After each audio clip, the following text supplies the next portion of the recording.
नमस्कार बंधुरा शानवी कुकिंग ब्लगेर आबार एकटी नतून रेसिपिते आपनादेर सबाइके स्वागत जानाई।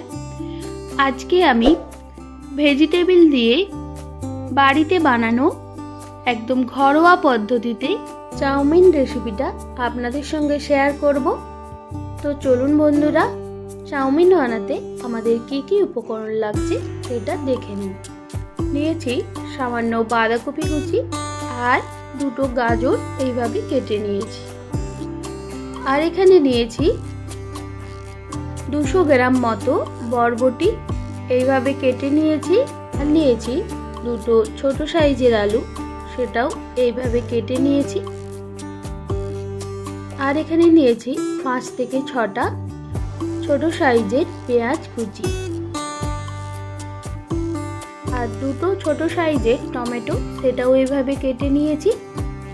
আর লাগছে ধনেপাতা কুচি, এটা সম্পূর্ণই অপশনাল, আপনারা চাইলে নাও নিতে পারেন। আর এখানে নিয়েছি 2 প্যাকেট চাউমিন। আমি একটু বেশি পরিমাণেই চাউমিনটা বানাবো, সেই জন্য একটু বেশি পরিমাণে সবজিও নিয়েছি। আপনারা চাইলে সবজি কিংবা চাউমিনের পরিমাণ কম বেশি করে নিতে পারেন। আর এখানে লাগছে 2 প্যাকেট চাউমিন মশলা। তো চলুন বন্ধুরা এবার মূল রান্নার দিকে যাওয়া যাক। আর এখানে বলে রাখি, আপনারা যে কোনো সবজির পরিমাণ কমিয়ে কিংবা বাড়িয়ে নিতে পারেন। আর আপনাদের পছন্দ মতো যে কোনো সবজি অ্যাডও করতে পারেন। এরপর আমি ওভেনের ওপর একটা কড়াই পর্যাপ্ত পরিমাণে জল গরম বসিয়ে রেখেছিলাম। দিয়ে দিলাম স্বাদ মতো নুন। এবার জলটা গরম হতে রেখে দেব। জলটা হালকা গরম হয়ে যাওয়ার পর অ্যাড করে দিলাম চাউমিন। এবার চাউমিনটা 2 থেকে 3 মিনিট সময় নিয়ে সেদ্ধ করে নিতে হবে। চাউমিনটা সেদ্ধ হয়ে গেছে।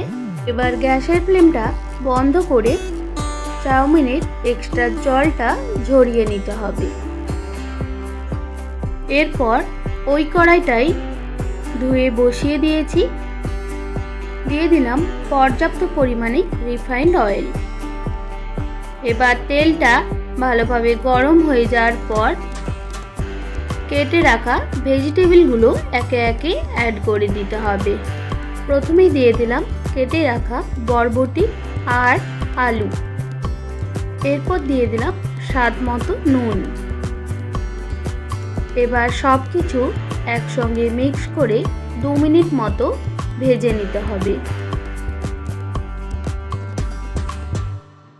2 মিনিট মতো ভেজে নেওয়ার পর অ্যাড করে দেব বাঁধাকপি কুচানো আর গাজর।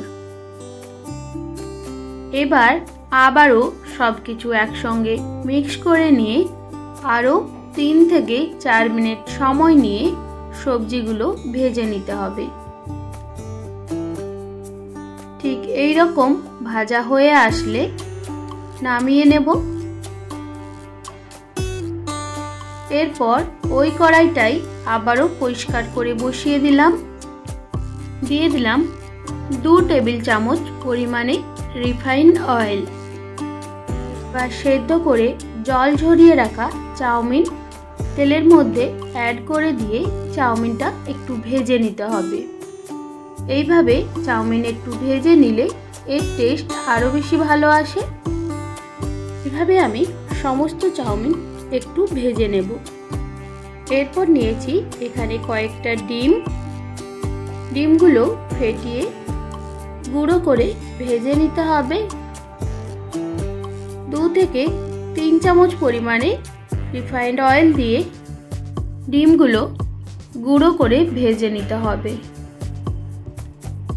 ডিমের সঙ্গেই আমি সামান্য পরিমাণে নুন আগে থেকেই অ্যাড করে দিয়েছিলাম। ডিমগুলো ঠিক এই রকম ভাজা হয়ে আসলে কড়াই থেকে নামিয়ে নিতে হবে। এরপর ওই কড়াই দিয়ে দিলাম 4 থেকে 5 চামচ পরিমাণে রিফাইন্ড অয়েল।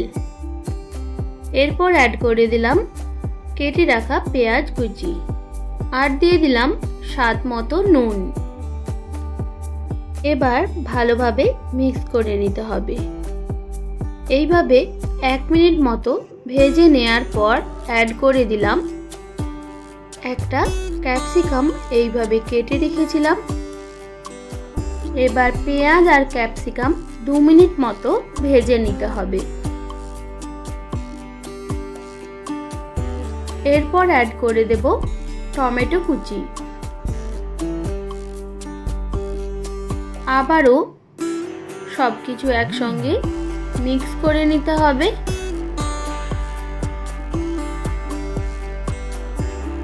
1 মিনিট মতো সবকিছু ভেজে নেয়ার পর অ্যাড করে দিলাম সামান্য পরিমাণে হলুদ গুঁড়ো। হলুদ গুঁড়ো দেওয়ার পরও আবারও সবকিছু একসঙ্গে মিক্স করে নিতে হবে।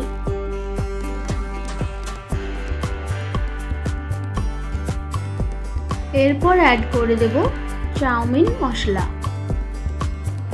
আপনারা যে কোনো গ্রসারি স্টোরে অ্যাভেলেবেল পেয়ে যাবেন। চাউমিন মশলা দেওয়ার পরও সবকিছু একসঙ্গে মিক্স করে নিতে হবে। আর এখানে আমি চাউমিনের সঙ্গে সব ভেজিটেবলগুলো আগে থেকেই মিক্স করে রেখেছি। এবার মশলার সঙ্গে মিক্স করে রাখা চাউমিন দিয়ে ভালোভাবে মিক্স করে নিতে হবে।